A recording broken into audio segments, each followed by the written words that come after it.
লজেন দিয়ে কিছু বানিয়ে দাও। পুকু সোনা আমার কাছে এসে একটা পালস লজেন দিয়ে কিছু খেতে চেয়েছে। তো কী বানাবো একটা ড্রিঙ্কসের কথা মনে পড়ে গেল, সেই ড্রিঙ্কটা বানাচ্ছি।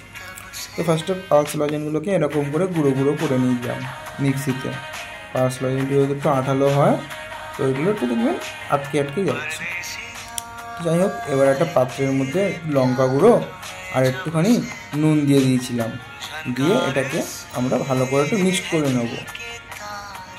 এটা মিক্সড হয়ে গেলে কাঁচের গ্লাসে আর নর্মাল আপনাদের ঘরে যে গ্লাস থাকবে সেই গ্লাসের উপরে আর লেবুটা দিয়ে মাখিয়ে নিলাম উপর থেকে। এবারে এটাকে গুঁড়িয়ে নিলাম গ্লাসের মাথার উপরে। এবারে ওখানে আমরা দিয়ে দিলাম গুঁড়োটা, উপর থেকে দিয়ে দিলাম একটুখানি বরফ আর স্প্রাইট। তৈরি হয়ে গেল পালস ড্রিঙ্ক। বলতো বুকু, কেমন হয়েছে এবার?